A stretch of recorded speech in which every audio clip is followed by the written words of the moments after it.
Une maman coucou gris déposa un jour son précieux fardeau dans un nid tout rose. C'est ainsi que se déclencha la névrose de ce drôle d'oiseau volant à contre-jour.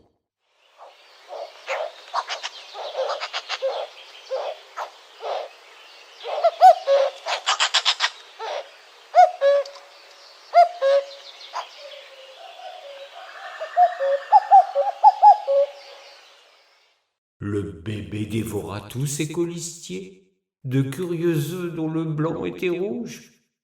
Depuis cela, sans cesse il faut qu'il bouge à la manière des contrebandiers.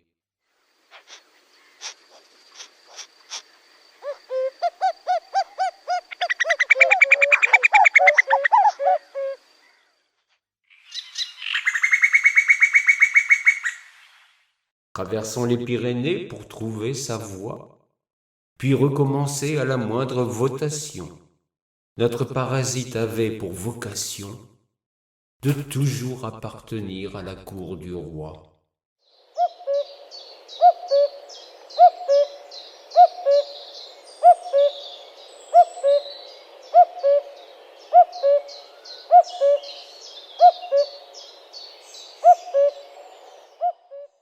Ce curieux coucou changea de plumage.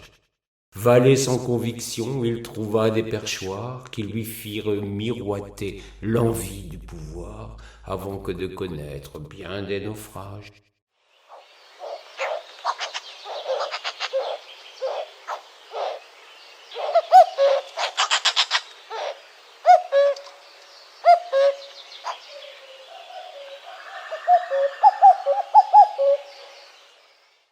Il apprit à persifler dans les deux langues pour amadouer ceux qui l'entendaient séduire.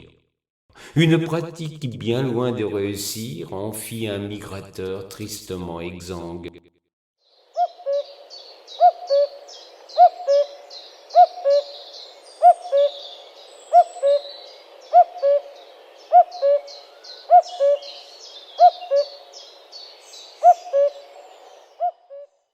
Roitelet lui proposa un nouveau nid, résidence honteusement élective pour une représentation fictive, afin de souligner sa triste perfidie. Le coucou gris ravala ses convictions. Par chance, il ne lui en restait plus du tout, se coupant les ailes pour se faire gentil toutou d'un maître dans l'art de la spoliation.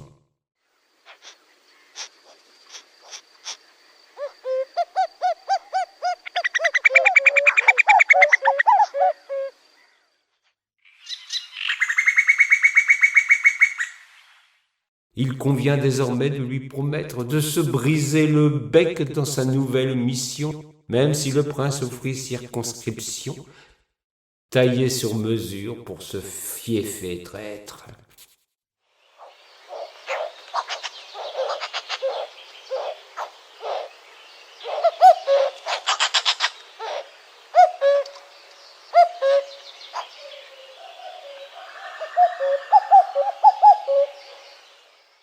Que nos deux félons aux parcours identiques s'entendent ainsi comme larrons en foire ne devrait jamais nous inciter à croire que la trahison est l'art des politiques.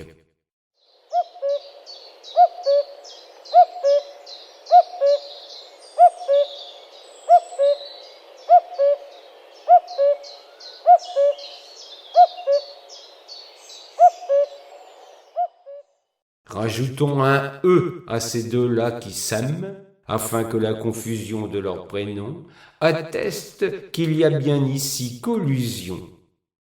Nos deux lascars sont issus du même racème.